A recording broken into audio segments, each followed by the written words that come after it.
Britain in the 1970s was a country of change. Strikes, poverty, and rising crime shaped the streets. In the shadows, gangs built their empires through violence, rackets, and fear. From London's East End to Glasgow's schemes, their names became legend. If you're ready to step into that darker world, hit subscribe, and let's uncover the 10 most dangerous gangs of 1970s Britain. Though Ronnie and Reggie Kray were locked up in 1969, their influence cast a long shadow over East London throughout the 1970s. Their loyal associates, family ties, and business connections ensured that the Kray name still carried weight on the streets. Many pubs, clubs, and businesses that once paid protection money continued to feel the echo of their power, wary of testing whether the firm was truly finished. For rival gangs, the vacuum left behind was both an opportunity and a danger. The 1970s in the East End became a transitional period. The Krays themselves were behind bars, but the mythology around them grew stronger, turning into street folklore. Old habits lingered, debts were still collected in their name, and their reputation alone often kept trouble at bay. Stories of their brutality and strict code of business were whispered in back rooms, reminding Londoners that the brothers might be gone. But the fear they inspired hadn't vanished. Even from prison, the Krays shaped the underworld, their ghostly presence hovering over London's darker streets. While the Krays grabbed headlines in the East End, the Richardson Gang cemented South London's reputation as one of the most dangerous territories in Britain. Nicknamed the Torture Gang, they became infamous in the 1960s for their brutal punishments, using pliers to rip teeth, hammers to smash bones, and even electric shocks to terrify rivals. Though many key figures were jailed, the gang's shadow stretched well into the 1970s. Loyal associates kept rackets alive in gambling, loan sharking, and protection, ensuring their name still struck fear. For ordinary Londoners, the Richardsons were the stuff of whispered legend. Stories of their violent methods traveled quickly, turning them into almost mythical figures in pubs and clubs across the city. Even when their direct power weakened, the memory of their cruelty kept people in line. Reputation became as powerful as the blade.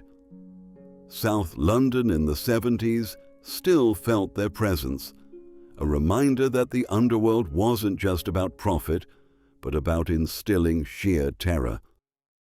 In Manchester, no name carried more weight in the 1970s than the Quality Street Gang. Taking their ironic name from the colourful sweet wrappers, they were anything but harmless. Known for sharp suits, expensive cars, and a dangerous charm, they mixed glamour with menace. Beneath the polished exterior, they controlled loan sharking, gambling, and strong-arm protection rackets, keeping Manchester's underworld firmly in their grasp.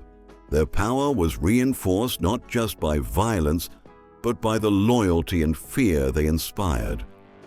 Locals spoke of them with caution. Everyone knew who they were, but few dared to cross them. Police struggled to pin charges, while stories of their ruthlessness grew, blurring the line between fact and folklore. They became figures of dark legend, spotted in city pubs and nightclubs, where their presence alone could silence a room.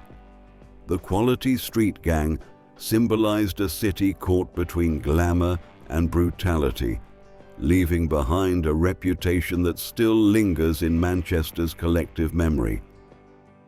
By the 1970s, the original Peaky blinders were long gone, but Birmingham hadn't escaped the shadow of its gangland past.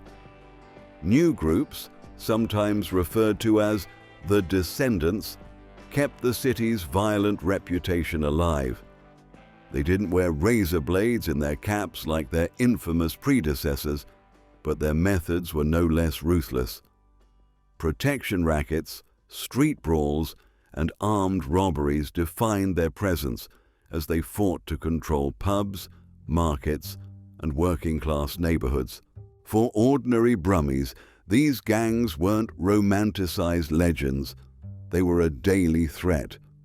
Stories of ambushes in back alleys, brutal pub fights, and sudden outbursts of violence spread quickly, reminding people that Birmingham was still a dangerous city after dark. While they lacked the organization of the Krays or the Richardsons, their raw aggression and territorial pride kept them feared. The Peaky name echoed through the 70s as both history and warning, a reminder that Birmingham's streets never truly lost their edge. Glasgow in the 1970s was one of the toughest cities in Britain, and its razor gangs were a brutal reminder of that reputation. Though their origins stretched back to the early 20th century, by the 70s they were still a feared presence in housing estates, pubs, and darkened alleys. Armed with knives, razors, and bottles, these gangs fought savage turf wars that turned ordinary streets into battlegrounds. To many Glaswegians, avoiding certain areas was simply part of survival. Dance halls and football matches often became flashpoints where rival groups clashed, their violence spilling into the city's nightlife. The media painted Glasgow as the murder capital of Britain, and stories of razor fights reinforced that image. For working-class families trying to raise children, the threat of gang violence was always close by, shaping daily routines and curfews. The razor gangs became infamous not just for their brutality, but for how deeply they were woven into the fabric of Glasgow's social history, leaving scars on both the city and its people. In the 1970s, Soho, neon lights, and late-night clubs masked an underworld controlled by the Maltese syndicates. These gangs built their fortune on vice, brothels, strip clubs, and protection rackets, running their empire with ruthless efficiency. Well organized and connected to overseas criminal networks, they turned Soho into both a playground and a danger zone. Their sharp suits and calm demeanor made them look like businessmen, but behind the facade was violence, as calculated as it was brutal. For Londoners, Soho was a district where temptation lived next door to fear. Club owners knew better than to refuse their insurance, and rivals who tested their grip often disappeared from the scene entirely. The Maltese maintained order through a mix of intimidation and selective, high-profile punishments that sent clear warnings to others. Police raids came and went, but dismantling their power proved far harder.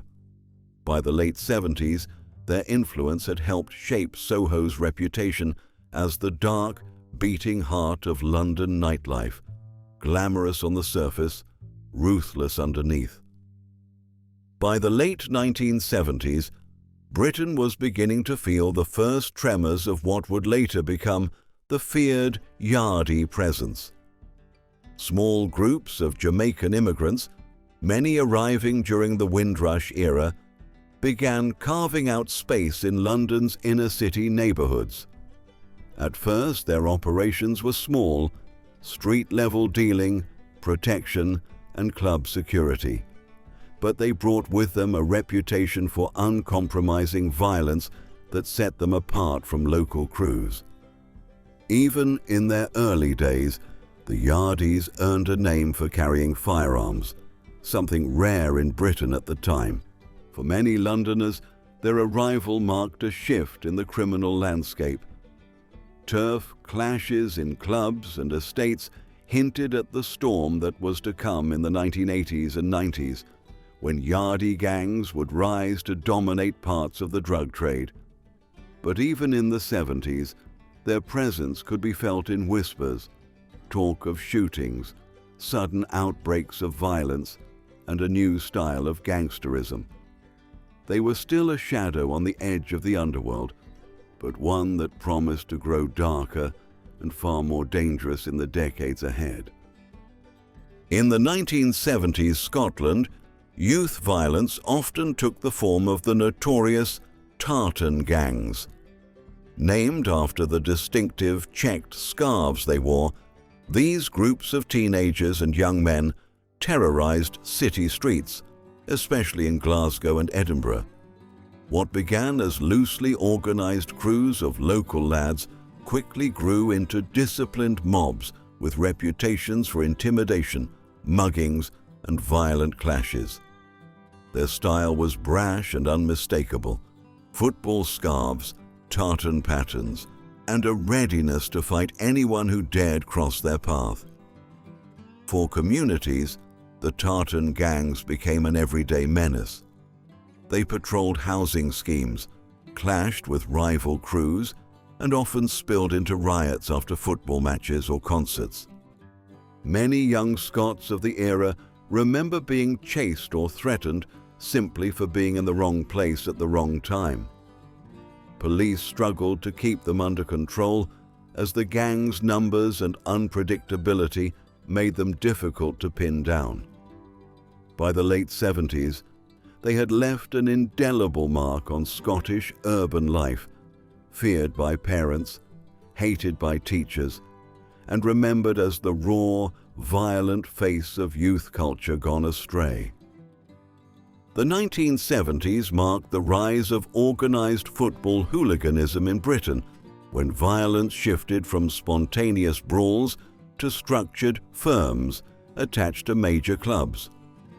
Groups like West Ham's Intercity Firm, Chelsea's Headhunters, and Millwall's Bushwhackers became infamous for orchestrated clashes on terraces, train platforms, and city streets. What set them apart from earlier troublemakers was organization. They traveled in packs, coordinated fights, and carried an identity that was as much about loyalty as it was about violence. For many ordinary fans, going to matches meant navigating a climate of fear. Families risked being caught in running battles, and stadiums became pressure cookers of aggression. Newspapers regularly ran headlines about football riots, painting a picture of Britain's national game consumed by brutality. These firms left behind not just broken seats and bloodied rivals, but also a reputation that scarred British football for decades. The hooligan era of the 1970s was the foundation of a subculture where football loyalty was expressed through fists, not chants, and its echoes still linger today. By the late 1970s, the roots of what would later be feared as the Adams family, the Clerkenwell crime syndicate, were already being laid in North London. Unlike the flashy, violent street crews of the time, the Adams brothers preferred a quieter, more calculating approach.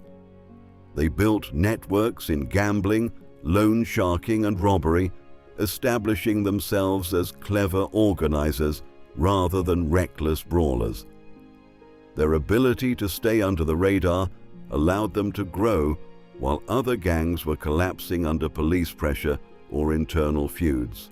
For many in London's underworld, whispers of the Adams name signaled the rise of a new kind of gangster, patient, business-minded, and utterly ruthless when needed.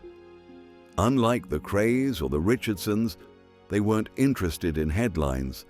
They thrived on discretion and control. By the close of the 70s, their influence was already spreading. laying the foundation for one of the most powerful crime syndicates Britain would ever see. Their quiet but relentless rise showed that in the world of gangs, reputation could be forged not only through fear on the streets, but also through cunning in the shadows.